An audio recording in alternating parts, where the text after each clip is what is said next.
Канал «Мы есть» представляет сказки у камина. Предлагаю запастись чаем с печеньками. Приятного прослушивания.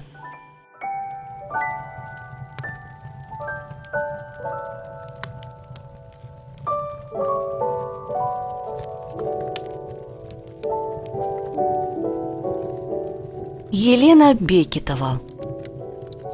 Выживает сильнейший из нового сборника современных сказок «Мир добрых чудес». Предновогодний вечер мироздание в костюме Деда Мороза двигалось по улочкам небольшого городка в российской провинции.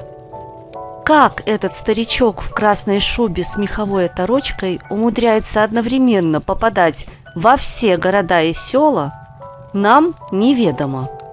Не будем даже голову ломать над этой загадкой. Редкие прохожие, если и видели его, то принимали за ряженого. Вот так мы и проходим мимо подлинного волшебства. Ну а дети в столь поздний час просто сидели по домам, мешая родителям готовить праздничный стол, и искренне веря, что Дедушка Мороз сегодня появится и положит под елочку долгожданный сюрприз. Однако двое детей все же очутились вне дома. Мама, мечтая повторно устроить личную жизнь, выпроводила их на окраину, к деду, а тот загодя начал праздновать в теплой компании пары соседей и зеленого змея. Так что два паренька, братья 14 и 12 лет, оказались просто без надзора. Старший, Вадик, взвалив на плечо шевелящийся и пищащий мешок, топал по снегу прямиком к замерзшему озеру. А младший, Лешка, семенил за ним, умоляя: «Вадик, не надо! Ну, пожалуйста, не надо! Отнесем щенят к дедушке! Он добрый, он разрешит! Ну, Вадик!» Уже несколько раз Вадик ударом крепкого кулака сбивал Лешку с ног, но тот поднимался, шмыгал носом и продолжал умолять его пощадить 5 новорожденных комочков, которых сегодня принесла в сарае их дворняжка Лайка. «Отстань! Слышь, ты, хлюпик!» наконец пробурчал старший, останавливаясь, чтобы передохнуть, и с презрением сплевывая на снег. «Мать сказала утопить, значит, так тому и быть. Вали к деду, слабак!» Слабак размазал слезы по лицу старой варежкой и попытался отнять мешок у брата. Но тот, явно обладая недюжинной силой, толчком повалил его в сугроб и потащил дальше свою несчастную ношу. Он прошел по не слишком крепкому еще льду к полынье, неизвестно зачем прорубленной здесь. Во всем городе уже давно провели водопровод. Снял с плеч мешок, размахнулся, и кромка льда хрустнула под его ногой. Вадик, выронив мешок на лед, оказался в проруби. «Вадик!» – Лешка устремился к брату, который отчаянно барахтался и орал во все горло. Лед опасно затрещал под его ногами. «Ложись!» – услышал он над собой властный голос. «Ложись и ползи!» Он поднял голову и увидел Деда Мороза с нахмуренными белыми бровями и окладистой седой бородой. Лешка кивнул, вспомнил, чему учили в школе на предмете со странным названием ОБЖ, который никто из детей не воспринимает всерьез.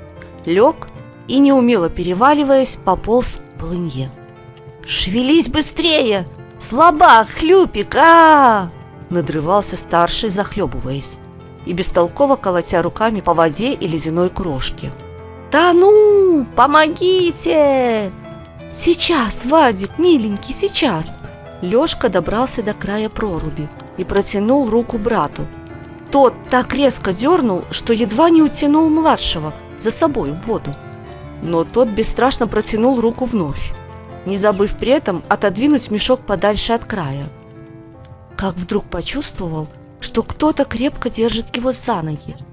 Даже не оборачиваясь, зная, что Дед Мороз пришел ему на помощь. Он ухватил тонущего и, сжав зубы, изо всех сил потянул на себя.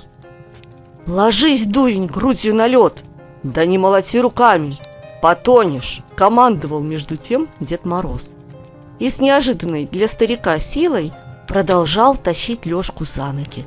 Через пару минут Вадик, мокрый и синий от холода, клацая зубами и тяжело дыша, уже лежал, распластавшись на льду, накрытый дедовой красной шубой. А еще через четверть часа оба паренька грелись в маленькой избушке. Извлеченные из мешка слепые щенки копошились у печки, а Дед Мороз хлопотал вокруг стола, наливая братьям горячий чай из старого закопченного чайника. Добросердечный Лёшка, сам наполовину мокрый и сильно замерзший, обхватив горячую кружку руками, озабоченно бормотал: «Вадик, ну как ты? Пей чай-то, грейся! Дедушка, может, его на печку посадить?» Потом нерешительно попросил у старика молочка и начал тыкать щенят мордочками в блюдце. Те не понимали и отбивались лапками, разливая молоко на пол. «Эх ты, добрая душа!» – проговорил Дед Мороз. «Погоди-ка!» – свернул из тряпочки соску, обмакнул в молоко и показал Лёшке, как кормить малышей. «Ну а ты?» – грозно насупясь, обратился он к старшему. «Что же, нес их топить, а?» «Мне мать велела», – начал оправдываться Вадик, привалившись боком к горячей печной стенке. «Она велела кутят утопить и идти к деду на всю ночь. К ней дядя Боря прийти должен, а мы там только мешаем». Напустив на себя важный вид взрослого, знающего толк в жизни, Вадик поведал Деду Морозу, что дядя Боря – важная шишка в местной полиции. Год назад отец мальчиков, врач скорой помощи, погиб. Машина 03 попала в аварию, столкнувшись с пьяным водителем, как раз в новогоднюю ночь. Врач закрыл своим телом старушку с инсультом, которую вез в больницу. Старушка не пострадала, а вот сам доктор получил травму головы, несовместимую с жизнью.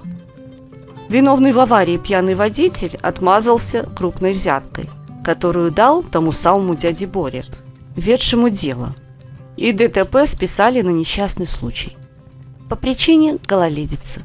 А дядя Боря познакомился с овдовевшей матерью Вадика и Лёшки и начал подбивать клинья. «Отец наш слабак, неудачник, так мать всегда говорила», – с важным видом рассуждал Вадик. «Вместо того, чтобы карьеру делать, так и просидел всю жизнь на скорой. А по ночам еще и диссертацию какую-то писал. Одно слово – чудик. Вот дядя Боря не ему чита». «Да уж, я понял», – перебил Дед Мороз. «Судя по всему, один из вас пошел явно в мать, а другой – в отца».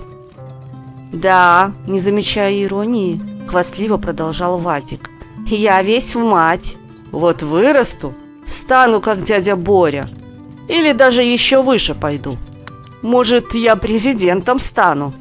Он задрал нос. «Выживает сильнейший. А этот хлюпик, слюнтяй, он точно в бате уродился. Вот что я теперь с этими кутятами делать буду?» Он пренебрежительно кивнул на щенков, которых Лёшка кормил при помощи самодельной соски. «Ладно, обогреюсь, с утра пойду снова на пруд. Утоплю». «Ай!» – вскрикнул он, получив от Деда Мороза неожиданный подзатыльник. «Я тебе утоплю. Больше вытаскивать из проруби не буду. Так и знай». Дед грозно упер руку в бок. «Дедушка Мороз, а можно у вас их оставить?» Снова несмело попросил Лёшка. Он произносил слова так робко, что было видно, мальчик привык огребать от жизни. В школе над ним смеялись, хотя он их хорошо учился. Называли ботаником и чудиком. Любой мог безнаказанно ударить его, подставить подножку, сунуть снежок за шиворот или паука в портфель. Старший брат, которому вроде бы положено было защищать младшего, зачастую сам оказывался зачинщиком его травли. Оставшись без отца, с которым он и вправду был близок, Лёшка почувствовал себя совершенно потерянным в мире, где правили такие, как дядя Боря. В этом мире выживает сильнейший, естественный отбор, любила говорить мать, продавщица в местном магазинчике, где-то что-то слышавшая о теории Дарвина. Вот Вадик, тот выживет. Не то, что ты, весь в отца пошел. Интеллигента несчастного. Бить она сына не била, да и не за что было бить Лёшку. Он рос правильным и не в меру послушным, но окатывала такой волной глубочайшего и уничижительного презрения, что он весь сжимался и чувствовал себя обреченным перед лицом естественного отбора и борьбы за выживание. «Дедушка Мороз, так можно оставить у вас щеночков? Вы же добрый волшебник!» С робкой надеждой продолжал просить Лёшка. «И можно я к вам нашу Лайку приведу? А то она там тоскует. Когда мама щеночков у нее забирала, она так плакала, так выла». «Не ной!» – прикрикнул на него брат. «Нечего бездомных собак плодить. Выживает сильнейший. И тоже мне нашел Деда Мороза. Вот чудик. Дед деньги зарабатывает, его люди наняли по домам ходить и подарки разносить малышам. Нету никакого Деда Мороза. Ишь, губу раскатал. На-ка, выкуси!» И он с видимым удовольствием показал Лёшке смачную фигу. Тот вжал голову в плечи. «Выживает сильнейший, говоришь?» Дед Мороз с трудом удержался, чтобы не отвесить Вадику еще один подзатыльник. «А вот задумайся, сегодня ты выжил только благодаря ему». Он кивнул на Лёшку. «Вот-вот», — не растерялся Вадик. «Так мы сильнейшие и выживаем. Парадокс, однако». Дед Мороз потер крепкой ладонью затылок. «Выживают они, а мир двигают такие, как ты, сынок». Ласково он обратился к Лёшке. «Такие, как ты и твой отец. Вот кто истинный двигатель мироздания». «Вы так думаете?» С робкой надеждой спросил Лёшка, глядя в глубокие, мудрые глаза старика. «А можно мне загадать новогоднее желание? Всего лишь одно. Мне много не нужно». Дед Мороз кивнул. Лёшка положил на пол очередного накормленного щенка, осторожно приблизился и прошептал деду в самое ухо. «Можно я, когда вырасту, доделаю то, что не успел доделать мой папа?» «А что делал твой папа?» Таким же заговорщическим шепотом спросил старик. «Папа хотел найти лекарство от рака». Дед Мороз отстранился и поглядел на мальчика как-то совсем по-новому. Лёшка был невысокого роста, сутулился и смотрел на мир боязливо. Но в этот момент в его глазах промелькнул огонь будущего фанатика науки. Старик погладил его по светлым волосам и произнес значительно: «Ну что ж, малец, твое желание принято. Но это у тебя в будущем. А на этот Новый год я хочу подарить тебе один подарок». «Подарок?» – оживился Вадик. Его глаза алчно блеснули. «Сгинь!» – отмахнулся Дед Мороз. «Замри!» Тот замер с открытым ртом, словно превратился в глыбу льда, и уже не мог слышать дальнейшей речи мироздания в образе Деда Мороза. Не слушай тех, кто говорит, что выживает сильнейший. Чарльз Дарвин никогда не писал такого. Мамонты были очень сильными, но они не выжили. А вот твои предки выжили в условиях великого обледенения и даже утратили шерсть. В своей работе «Происхождение видов» Дарвин писал, что выживает самый приспособленный, а самыми приспособленными оказались те обезьяны-люди, а потом и первобытные люди, кто помогал друг другу внутри сообщества, кто мог согревать друг друга своим теплом, рисковать друг за друга жизнью. не бросать раненых товарищей на верную смерть и заботиться сообща о стариках и детях.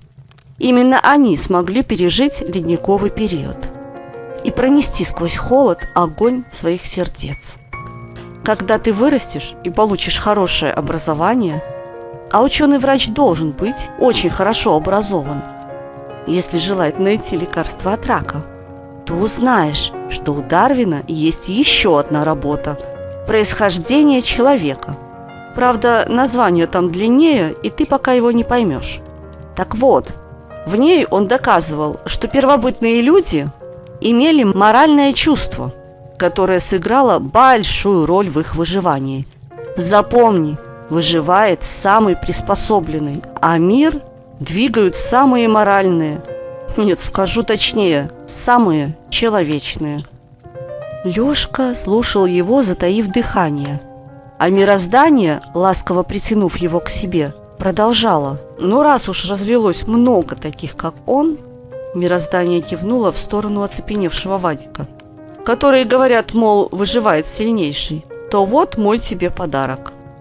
До сих пор ты был воплощенное добро без кулаков. А теперь я вооружаю тебя кулаками. Теперь ты будешь сильнейший. Наутро мальчики проснулись на кровати у печки в незнакомой комнате. Хозяина не было видно. Лишь чайник на печке и кружки на столе напоминали о вчерашних событиях. Вадик потянулся.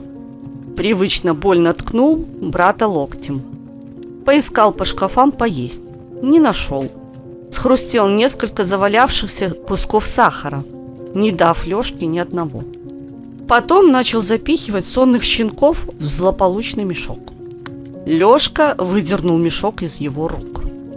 Вадик зло размахнулся, целясь тому в лоб. Но вдруг получил такую оплеуху, что отлетел и прибольно ударился об угол печки. «Лёшенька, ты что, брат? Ты это... не надо!» Он испуганно вжал голову в плечи. «Не тронь щенят!»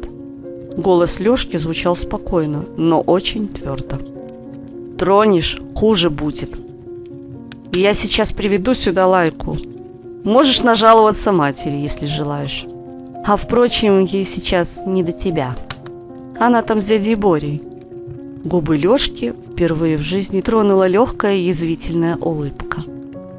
«Ты чего такой?»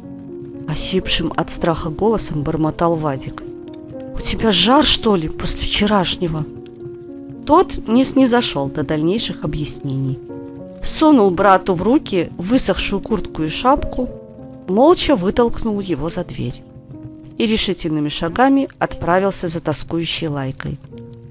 Откуда-то из параллельной вселенной на него восхищенными глазами глядел отец. Лёшка всей душой чувствовал этот взгляд и шел по улицам, впервые расправив плечи и уверенно вскинув подбородок.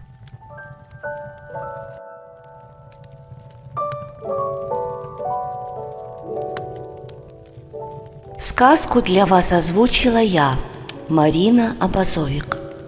Звукорежиссер и специалист по монтажу Леонид Абазовик.